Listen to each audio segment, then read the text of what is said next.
Então, vamos lá, talk aí do André Rosário, Enex, escalando seu front-end com monorepo. Pode seguir aí. Boa, valeu, Fábio, tamo junto.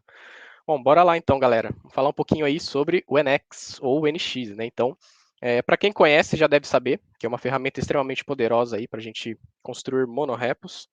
E para quem não conhece, né? Então, o meu objetivo aqui é apresentar essa tecnologia que pode ser muito útil ali na empresa que você trabalha ou nos próprios projetos ali que você atua. Então, a ideia é essa. Bom, já me apresentei aí, mas tá aqui como protocolo. Então, meu nome é André Rosário, eu sou desenvolvedor front-end no PicPay e eu sou apaixonado por tecnologia e principalmente por compartilhar conhecimento, né? Então, aí fica o link aí das minhas redes sociais, né? Meu Twitter, meu LinkedIn, onde eu estou sempre postando conteúdos. Né? Também tem o link do meu blog, andrerosario.medium.com, né? Onde estou sempre postando artigos ali, principalmente sobre Angular, sobre front-end, etc. E tem também o meu canal no YouTube. Bom, então, bora lá. Por que, primeiramente, né? Por que falar sobre monorepo, né? Então, quando eu falo a palavra monorepo, assim, muitas pessoas acabam estranhando, assim.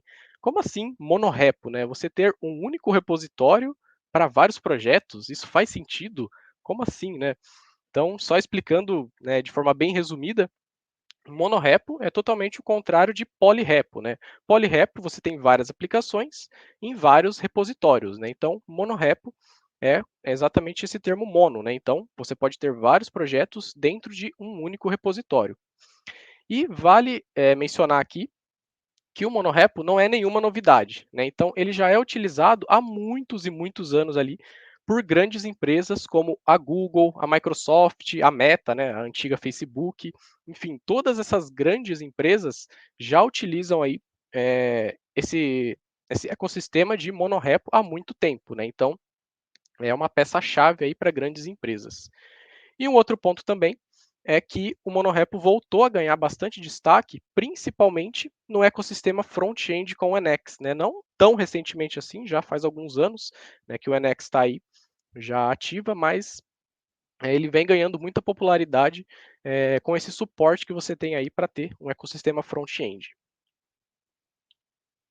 Bom, então antes de falar, né, quais são as soluções, né, de um monorepo com o NX, primeiro a gente precisa falar dos problemas, né? Então, quais são os problemas aí mais comuns, né, que você vê aí na maioria das empresas, né, dos projetos? Então, eu trouxe aqui 3 pontos. O primeiro deles é o compartilhamento de código, né? Então, vamos imaginar que a sua empresa iniciou lá um projeto front-end, beleza, e aí ela começou a crescer e foi necessário ter vários outros projetos, né? Então, foi se criando ali vários outros projetos front-end, né, ali com segmentos bem específicos. E aí, uma coisa que é muito comum, né, que você acaba tendo que fazer, é o compartilhamento de código, né? Então, se tratando de front-end, você vai acabar precisando ali ter componentes genéricos, onde você precisa utilizar os mesmos componentes nessas várias aplicações, né? Então, isso é muito comum. E aí talvez possa surgir a necessidade de ter um design system, né? Então, você ter uma interface ali específica, né, para sua empresa ali, com um layout específico dela, né? E aí como que você consegue, né, compartilhar isso entre vários projetos, estando em repositórios separados? Geralmente, as pessoas criam bibliotecas, né, as famosas libs, para que você possa ali basicamente instalar ali com o próprio npm dentro dos seus projetos, né? Então, essa daí é uma prática muito comum. Mas aí a gente entra no segundo ponto, que é a questão da gestão de dependências, né? Então imagina que você tem ali dezenas ou centenas de projetos front-end, cada um deles ali tem as suas próprias dependências, né? Tanto as dependências internas ali da empresa, como dependências, por exemplo, de frameworks como o Angular, né? Então, a ideia aqui é você ter times totalmente independentes, né? Então, vários times trabalhando em projetos separados, e cada um cuidando basicamente ali de todo o ecossistema do seu projeto. E aí pode acontecer que um time, por exemplo, está na versão, sei lá, Angular, da versão 12 do Angular, outro está na 10, o outro está na 8, né? E aí começa a ficar aquela coisa meio que insustentável. E aí pode ser que você tenha, por exemplo, uma dependência que vai ter uma breaking change, né? Então você vai precisar, por exemplo, atualizar de qualquer forma, né, uma versão de uma biblioteca, senão você vai sofrer uma breaking change ali. Como que você vai garantir essas centenas de projetos que todo mundo vai conseguir ter ali autonomia para poder atualizar para a nova versão, para não sofrer essa breaking change, né? Então, você tem esse problema da gestão de dependências. Então, existe até um termo bastante famoso aí, que é chamado dependency hell, né? Então, o inferno de dependências. Então, quem depende do que e onde, né? Então, vira aquele emaranhado de coisas ali onde você não consegue estar atualizando, né? Estando com as tecnologias mais recentes ali em todos os seus projetos.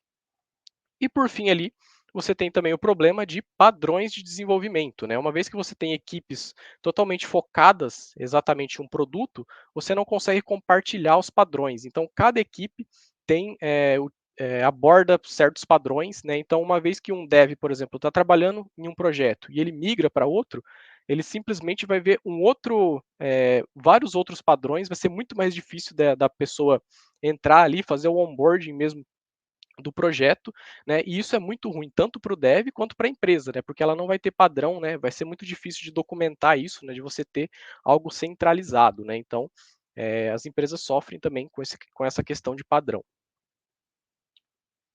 E aí, então, né, trazendo todos esses problemas, muitas empresas acabam trazendo aí o tema de micro front-end, né? Então, o termo micro front-end veio ali, ele bebeu ali da fonte dos microserviços, né? Então, bebeu ali da fonte do back-end, né?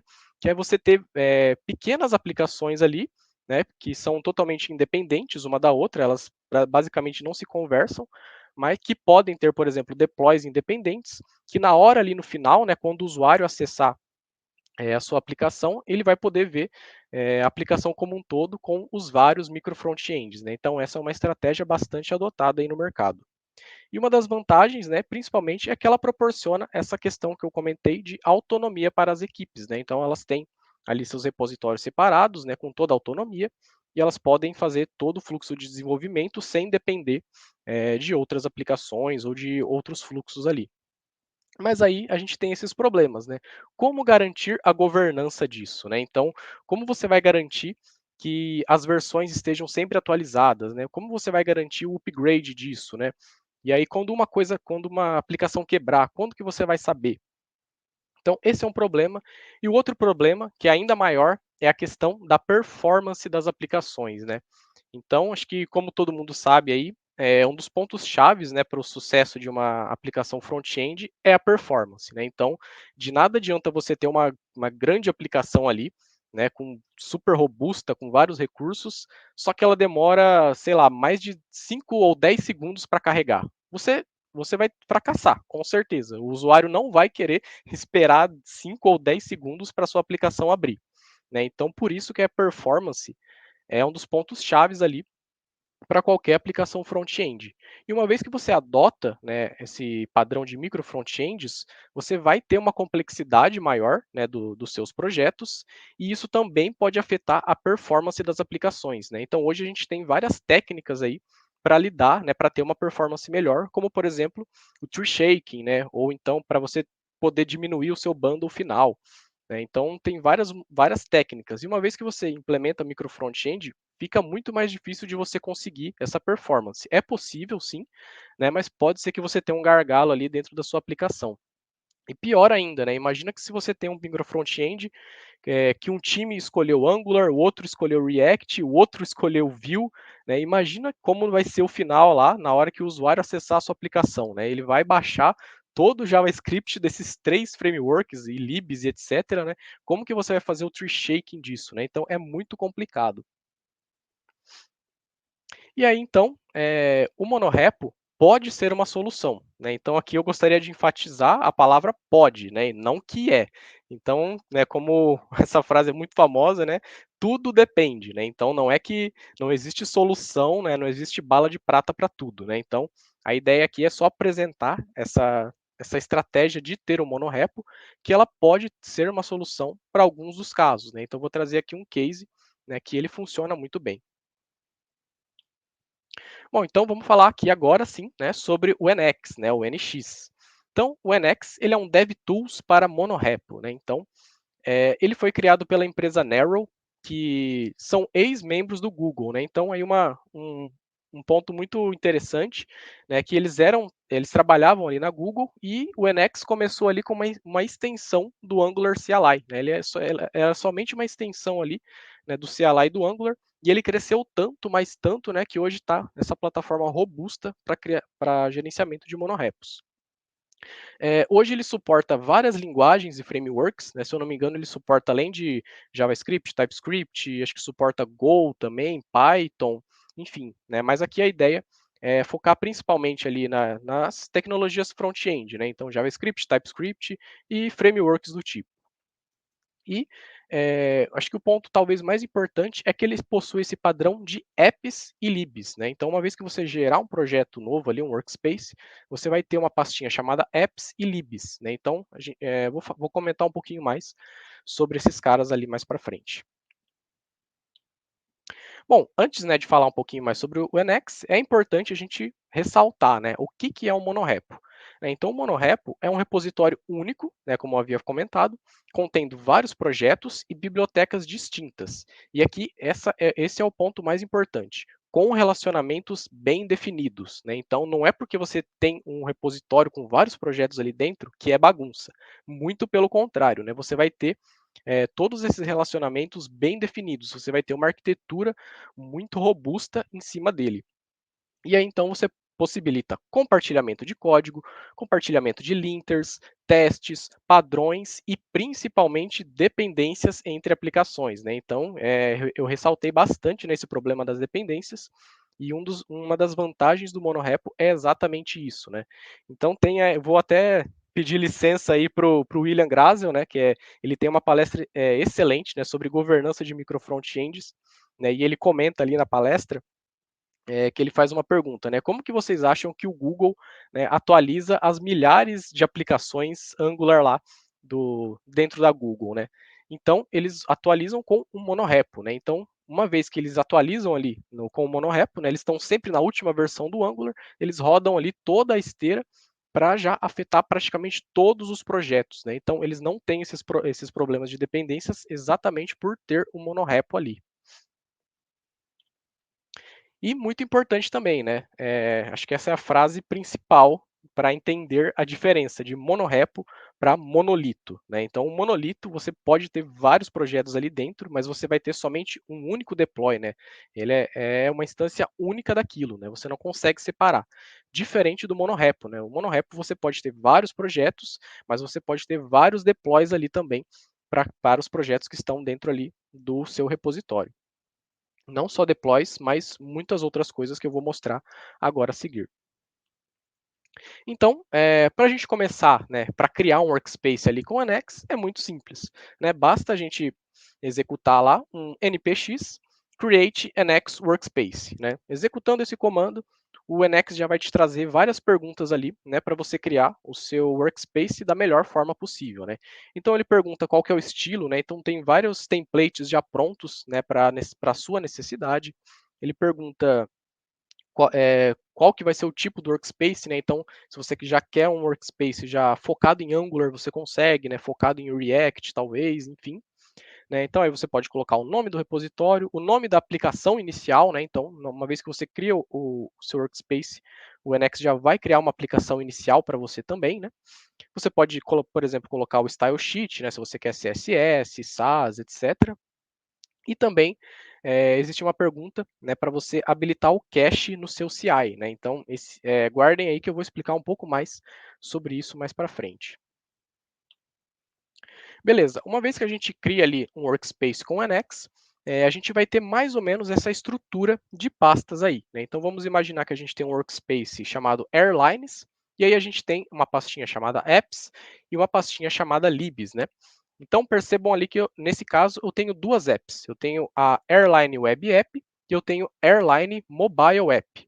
E ali eu também tenho aplicações end-to-end, né, para a gente fazer testes end-to-end com Cypress. Né, uma vez que a gente gera aplicações ali com o NX, ele já gera por padrão, né, todo um escopo ali para a gente poder criar os testes end-to-end também. Né, então, ele já reforça a qualidade ali nas suas aplicações. E ali a gente tem as nossas libs, né? Então, geralmente, quando a gente pensa em lib a gente pensa mais para compartilhar códigos, né, entre várias aplicações. Isso é também, sim, de fato, é muito útil no Emacs, né? Inclusive a gente tem até uma pasta shared ali, né? Você pode, enfim, isso é totalmente, você pode criar da forma que você quiser. Mas as libs elas também podem ser úteis para você criar, por exemplo, a estrutura mesmo da sua aplicação, né? Então não necessariamente ela precisa ser compartilhada, né? Você pode pensar em libs como uma parte da arquitetura da sua aplicação mesmo, né? Então nesses casos aí você pode ter uma lib, por exemplo, para cada página da sua aplicação. E aí eu vou explicar o porquê que isso é tão importante, né? Por que criar tantas libs? A ideia é a gente criar praticamente 80 ou 90% do código dentro das libs e só 10 ou 20% do código ali nas apps, né? A ideia é que a app seja somente uma casca ali para que ela acesse as libs do seu projeto. Então ali a gente também tem alguns arquivos na raiz do projeto, né, como por exemplo workspace.json, nx.json, né, que são arquivos de configuração ali para os seus projetos. E percebam ali que a gente tem um package.json. E este é o único package.json que você vai ter, né? Você pode ter outros packages caso você queira publicar libs ali também, né? Você tem essa possibilidade, mas a ideia é que dentro do seu monorepo você tenha somente um package.json com todas as dependências dos seus projetos, né? Então, aqui que está a grande sacada da gestão de dependências, né? Então, se você tem ali 30 aplicações utilizando o Angular e o seu workspace está na versão do Angular 15, eu quero atualizar para a versão 16.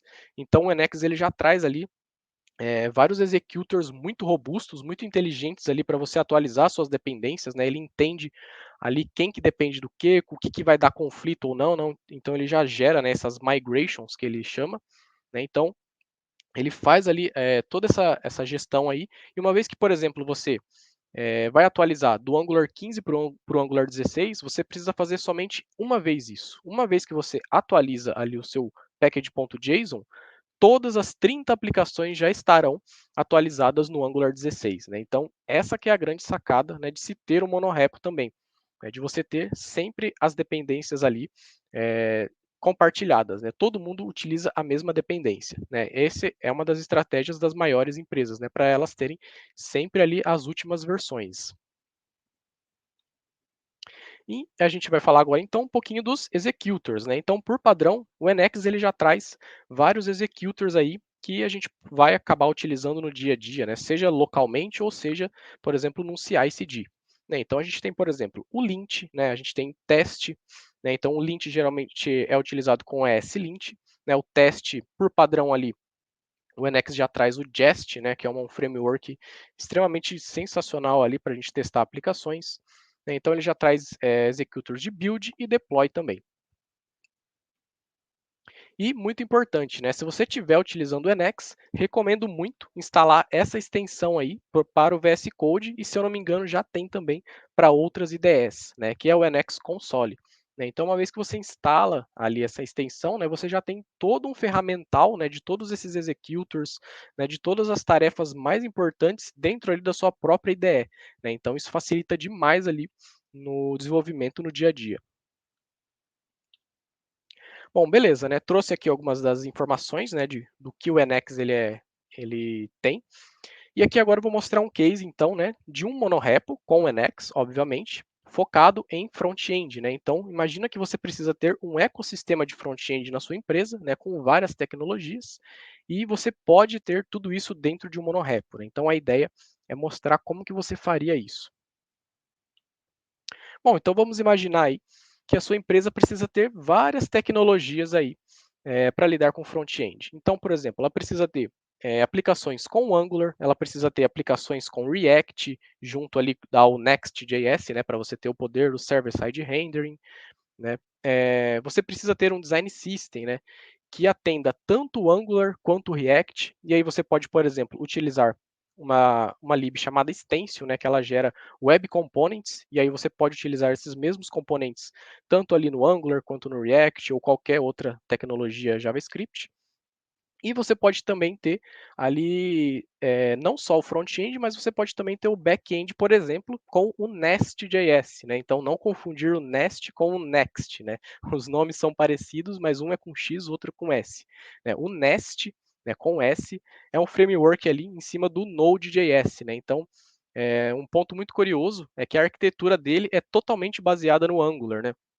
Então, uma vez que você está desenvolvendo ali com o Nest, você até esquece que você está trabalhando ali com se é Angular ou se é Nest, né? Porque eles são muito parecidos, né? E você pode também integrar, por exemplo, o Nest dentro do seu monorepo ali de front-end, por exemplo, criando aplicações BFF, né? Não é o, o Best Friend Forever, né? É o Back for Front, né? Back-end for front-end, né? A gente pode imaginar talvez que uma aplicação front-end precise acessar diversos microserviços, né, diversos APIs, né, e você pode, por exemplo, criar um BFF com o Nest.js, né, para acumular ali, para ser um ponto único para a sua aplicação front-end bater ali no back-end. Bom, e aí vocês podem estar se imaginando, né? Pô, todas essas tecnologias ali talvez virariam uma bagunça. Mas aí a gente tem um ponto crucial disso, que todas essas tecnologias têm algo em comum.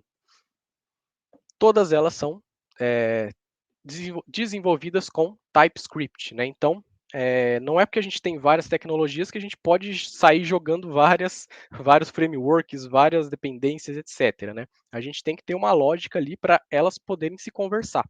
E a grande jogada aqui é que todas elas trabalham com TypeScript, né? Então, você pode criar um monorepo que seja TypeScript based, né? Então, uma vez que você trabalha ali, você tem equipes trabalhando com Angular, depois outras que trabalham com React, enfim, depois você pode trabalhar com o Nest, é tudo TypeScript, né? Então a curva de aprendizado é um pouco menor, né? E aí eu vou mostrar também que dentro do TypeScript você consegue compartilhar coisas, você consegue compartilhar código dentro até entre frameworks, né? Entre tecnologias. Você pode, por exemplo, também até criar uma infraestrutura em TypeScript dentro do seu monorepo, né? Então, você pode ter ali o chamado Infra as a Code ali, né, com a AWS CDK, né, que ele tem suporte para TypeScript também, né? Então, você pode ali até ter a sua infra em TypeScript dentro de um monorepo, né? Então, imagina que você cria aplicações novas ali e uma infra as a code com TypeScript já vai, por exemplo, fazer,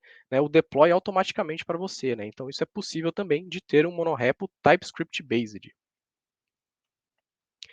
Bom, então falei sobre as tecnologias, mas a gente precisa falar também sobre as libs, né? Eu havia comentado ali anteriormente que as libs são muito importantes. Elas não são só código compartilhado, né? Então a gente precisa pensar em libs como parte da arquitetura do projeto, né? Então cada projeto, é claro, você pode seguir uma arquitetura da forma que for mais necessária, né? Mas você precisa pensar que as libs são extremamente importantes para compor essa arquitetura, né? Você pode pensar em libs como módulos ali dentro do seu projeto. E para vocês entenderem melhor essa ideia de libs, né, apps e libs, o Emacs ele tem aí um comando chamado graph, né, ou depgraph, né, que o que ele vai fazer? Ele vai trazer um espelho ali, né, um print para você da arquitetura do seu workspace atual, né? Então ele vai trazer uma árvore de dependências de todos os seus projetos ali, e é muito importante para você entender como que o seu workspace está crescendo, né? Se as dependências elas estão ocorrendo da forma certa. Então, uma vez gerando esse comando ali, então temos aqui como, por exemplo, ele vai gerar esse dependency graph aí. Então, trouxe esse exemplo da seguinte maneira. Então, imagine aí que você tem 3 aplicações, então você tem 2 aplicações ali com Angular e uma com React. Né? E aí você tem várias libs, né? Então, por exemplo, lib1, a lib2. Então, percebam ali que as libs elas podem ser como, por exemplo, páginas ou módulos de um projeto. E elas também podem ser compartilhadas. Então, se vocês perceberem ali, a lib2 tanto a aplicação 1 quanto a aplicação 2 estão utilizando a lib2. Então, por exemplo, imagine que a lib2 seja uma página de login genérica, né, que pode ser utilizada em mais de uma aplicação. Né? Então, ao invés de você duplicar código, né, criar uma página de login totalmente igual para cada uma das aplicações, você pode criar uma lib que tem essa página genérica e toda aplicação que precisar ali de um login simplesmente vai importar dessa lib de login. Então, ali você pode ter outras libs e também pode ter uma lib de design system. Então, um design system geralmente é utilizado praticamente em todas as aplicações. Então, basicamente, todos os projetos ali estão apontando para o design system, seja eles com Angular ou com React, caso você utilize ali um stencil da vida, ou outras tecnologias que aceitam, por exemplo, Web Components. E aqui um outro exemplo, eu tinha comentado bastante sobre o Nest. Então imagine ali que você tem um monorepo, onde você tem uma aplicação Angular e uma aplicação Nest, com um back-end ali. Então qual que é a grande ideia ali de você compartilhar código? Como todo mundo sabe, tanto o Angular quanto o Nest é escrito em TypeScript. A gente desenvolve utilizando a linguagem TypeScript. Então a gente poderia, por exemplo, criar uma lib somente em TypeScript, não ter nenhum tipo de framework, onde a gente poderia, por exemplo, conter ali, por exemplo, models, interfaces, funções que são somente TypeScript. E aí, assim, tanto o seu front quanto o seu back-end consegue utilizar todos esses recursos da sua biblioteca TypeScript. Então, olha só que bacana isso, Então, é um caso de uso muito comum. Então, imagina que você tem ali a sua aplicação back-end e você tem um endpoint lá, por exemplo, de consulta de usuários. Então, você tem o payload lá, que vai trazer, por exemplo, ID, nome, sobrenome, data de nascimento, etc. Então, esse contrato vai ser utilizado tanto no back-end, para ali para sua rota, quanto no front-end ali também para consumir esse endpoint. Então, um lugar bacana que a gente pode colocar essa interface, por exemplo, de usuários, é dentro de uma biblioteca TypeScript. E aí os dois projetos vão poder utilizar. E aí isso a gente até evita quebras de contrato. Então, vamos imaginar que aí o payload mudou, Vamos supor que mudou uma determinada propriedade ali dentro ali do seu payload, Então, uma vez que você altera na sua biblioteca TypeScript, automaticamente isso já vai ser refletido, tanto no back-end quanto no front-end, Então, você evita quebras de contrato, seguindo essa abordagem aí. E aí, então, agora, vou comentar um dos outros pontos assim principais, que mais são poderosos dentro do Emacs, que é o affected. Então, o Emacs ele tem essa capacidade de entender o que foi afetado, o que você está alterando, o Emacs vai entender o que foi afetado. E esse affected ele pode ser utilizado para qualquer um dos executors ali, seja para teste, para lint, etc. Mas aqui eu vou tomar como exemplo o affected graph. Então, a gente falou um pouco sobre os grafos ali, e ele também tem o affected graph. Então, vamos imaginar ali que a gente está trabalhando em uma task, em alguma feature ali, e a gente precisou alterar a lib1. Então, fiz um código ali, alterei a lib1. Se a gente rodar lá, então, o affected graph, o que ele vai mostrar para você? Então, percebam ali que ele pintou a lib1 de vermelho. Por quê? Porque você alterou o código da lib1. Só que aí, ele tem essa inteligência das dependências. Então, o que o Emacs vai fazer? Ele vai ver quem depende da lib1 e vai também pintar de vermelho aqui, no caso. Como aí, nesse caso, o único projeto que depende da lib1 é o app1. Então, o que vai acontecer?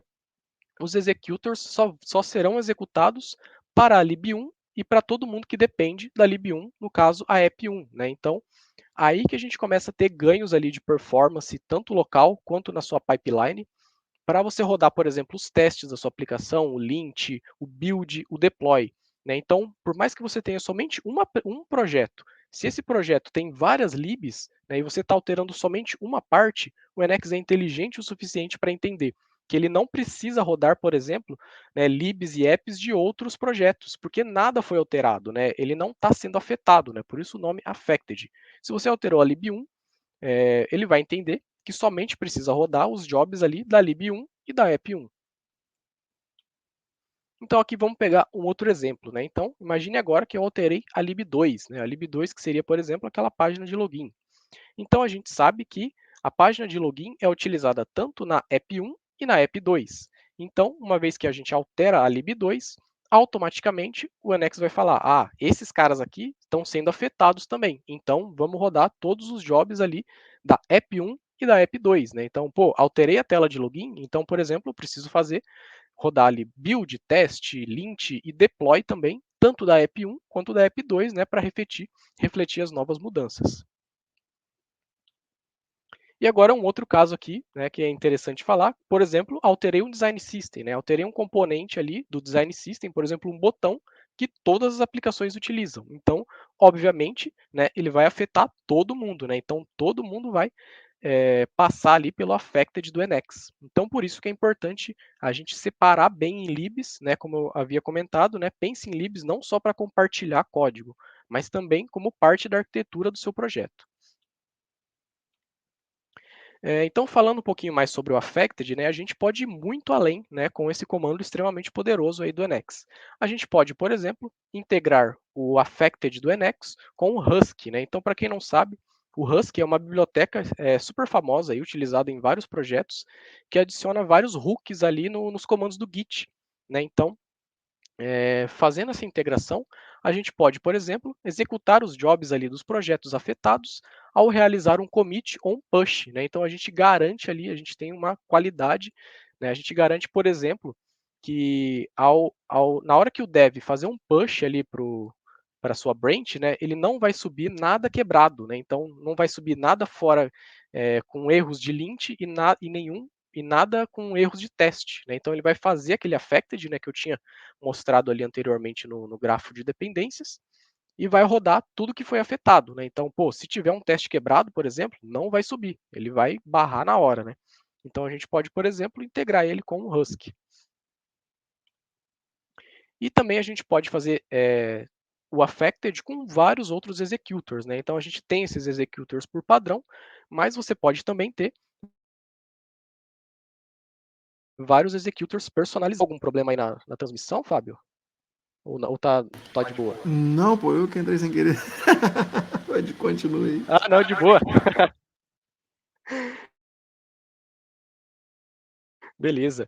Bom, então, por exemplo, no projeto que eu trabalho, a gente tem vários executors ali personalizados também, como por exemplo o Sonar, né? Então, para a gente garantir ali a cobertura de código, né, code smells, vulnerabilidades, etc. Né? A gente pode ter executors para testes end-to-end, a gente pode ter executors para deploy preview, né? Então imagina que uma vez que você sobe um pull request, você precisa ter um deploy ali com base na branch, né, daquele pull request, né? Então você pode fazer isso também com o affected.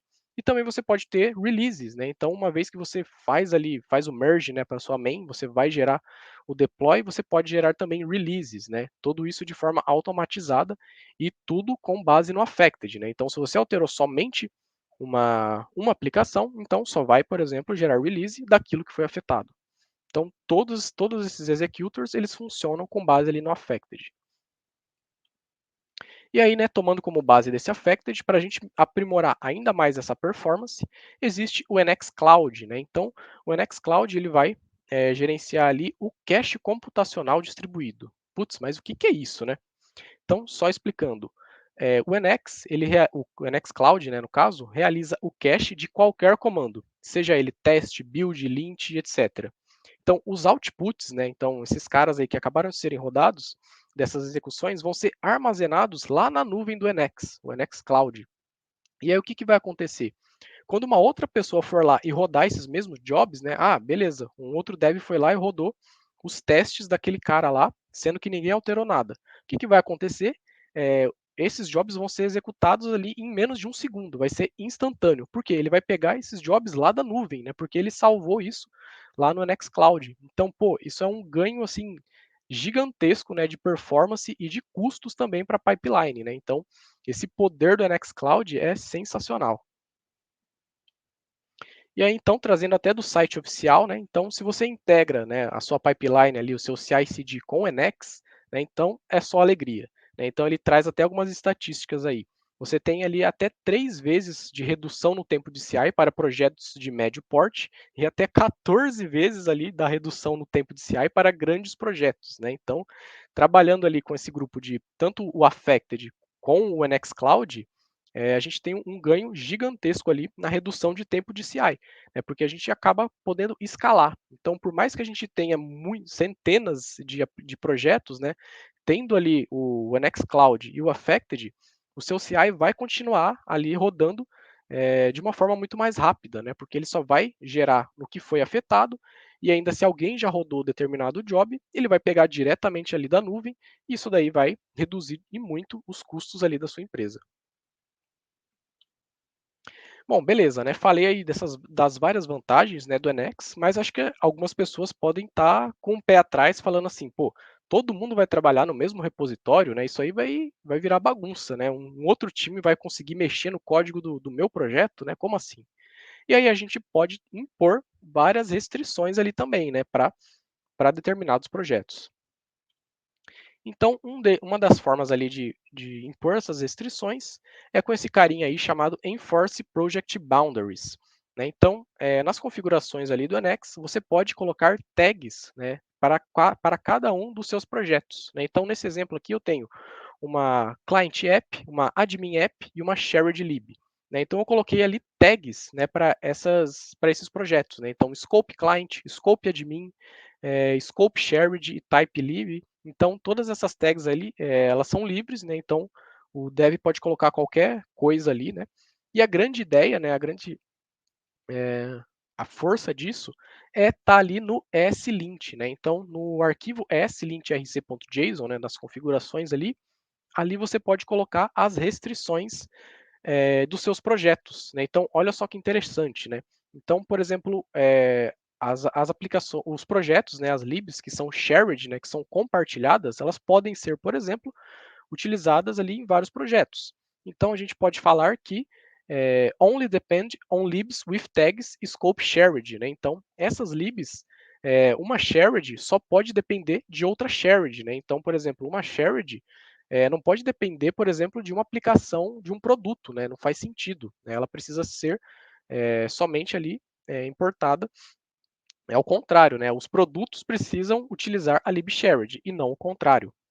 E aí a mesma coisa ali do scope admin, né? Então o scope admin, ele só pode depender ali das libs shared e do próprio escopo admin. E a mesma coisa do client, ele pode depender de shared e client. Então, por exemplo, se eu tentar importar uma lib de client dentro de admin, né, ali na IDE, já na hora eu vou tomar um erro ali na cara, o SLint vai me falar, ó, essa lib aqui não pode ser importada nesse projeto, né, por causa, né, dos escopos definidos aqui. Então, olha que interessante que é até para a gente construir a arquitetura mesmo, né, dos nossos projetos, né? Então, muito se fala aí de arquiteturas em camada, né? E aqui a gente pode colocar essas camadas, né, e ter essas restrições, né? Então, uma camada não pode acessar diretamente uma outra. Então, tendo essas restrições aqui, né, no próprio SLint, você já garante que nada vai sair de fora do controle, né? Tendo essas restrições. E uma outra forma também de garantir, né, essas restrições é a partir dos code owners, né? Então imagina que você está trabalhando ali com um repositório no GitHub, você pode, por exemplo, criar um arquivo ali chamado code owners, né, no seu repositório e colocar quais são, por exemplo, os times do GitHub responsáveis para cada projeto, né? Então você põe ali, tal projeto, tal time é responsável. E aí o que vai acontecer? Então imagina que uma pessoa sem querer alterou lá um código do seu projeto, né? E o que isso vai acarretar? Você, por exemplo, vai receber uma notificação na hora falando, ó, então esse projeto foi afetado aqui. Então, esse pull request, né, que esse cara subiu, ele só vai poder ser mergeado caso você aprove ele, né? Então, com os code owners você pode garantir essa restrição também. Então, pô, se alguém alterou alguma coisa do seu projeto, então não vai subir se você não dá um approve ali, né? Então, com isso você pode garantir também essas restrições.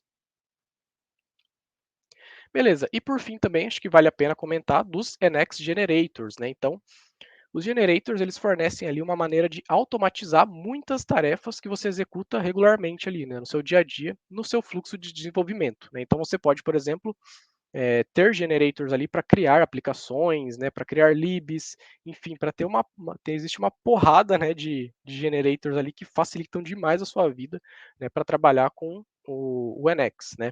e você pode também criar os seus próprios generators, né?